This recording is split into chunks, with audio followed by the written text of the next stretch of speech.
Hey everybody, it's Grandmaster Ben Finegold again here with Kid Chess. And I wanted to show you an amazing game today. It's a game played between American champion Larry Christensen. He's won the US championship many times. And Anatoly Karpov, who was the world chess champion from 1975 to 1985.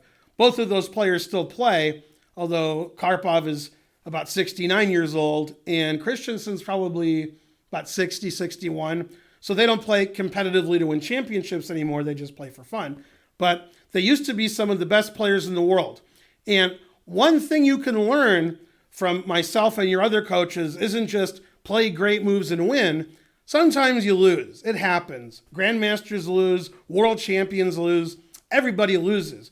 The only way to avoid losing is to never play. And that's no fun. So sometimes you lose. And since grandmasters have been losing their whole life, we're used to it. We don't take it so badly. We don't like losing, but you try to learn from your losses. So don't worry if you lose. That happens sometimes. Let's see how world chess champion Anatoly Karpov lost in just 12 moves. The game ended because he was losing a piece and he gave up. Let's see what happened. Okay, they played a normal queen pawn opening, and this opening is called the Queen's Indian because black plays on the queen side with b6. If black had played on the king side by getting his other bishop out this way, that's the King's Indian. And there's also the Nimzo Indian. There's a lot of Indian defenses. Okay, now in this position, Christensen played a3. That stops black from getting his bishop to b4. So now white can play knight c3 and not get his knight pinned. And Karpov played bishop a6, attacking this pawn. Pawn's not defended, and Christensen defended his pawn with queen c2, defending his pawn.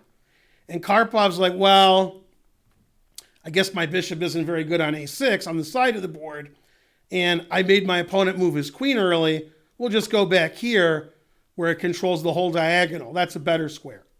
Okay, and after knight c3, remember, black can't play bishop b4 anymore because white played a3. Often, we play that and pin the knight. Now, the reason Karpov played bishop a6 and then bishop b7 is when Christensen played queen c2, the queen was no longer on d1. The queen's not defending this pawn anymore, so Karpov played c5. Okay, and now this pawn potentially is attacked. In fact, if it was black's turn to move, which it's not, he could take this knight, which is defending the pawn, and then take the pawn for free. So Christensen said, hey, you're attacking my pawn. That's not nice. So he said, well, since my queen's on c2, I'm defending the center square. I'll play the move e4. That way my queen is defending my pawn. Okay, makes sense. And they traded pawns on d4. Good. And Karpov played knight c6. Normally, the queen on d1 is defending the knight, but he already moved his queen. That knight's not protected. So they traded knights. Okay. And Karpov thought his position was pretty good. He's got two minor pieces out, and white only has one. Now in this position, Christensen played bishop to f4, getting his bishop out, and Karpov had a tricky idea. And after this game, nobody played that tricky idea again, because instead of tricking his opponent, he was the one who got tricked. These things happen, even to a world chess champion. And Karpov played a move none of your chess coaches would like, knight h5, putting his knight on the side of the board, moving his knight again.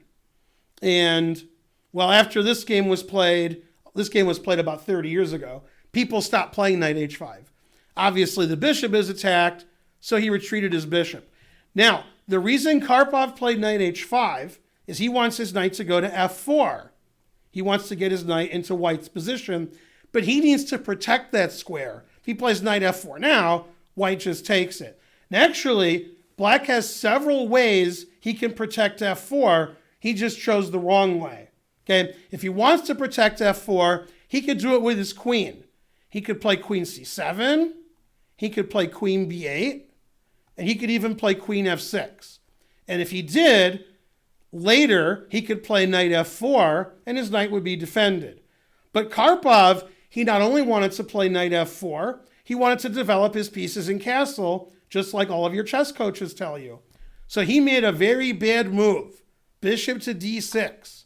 He said, I'll develop my bishop, then I can castle next move, and my bishop and my knight can both go to f4. And now I have all of my minor pieces out. Okay, and that move is a blunder, which loses the game, but Karpov didn't see why. And the American chess champion, Larry Christensen, he saw why.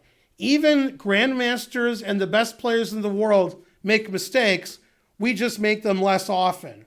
So if you look at a lot of grandmaster games, you might say, oh, that move was a bad move. Why did he do that?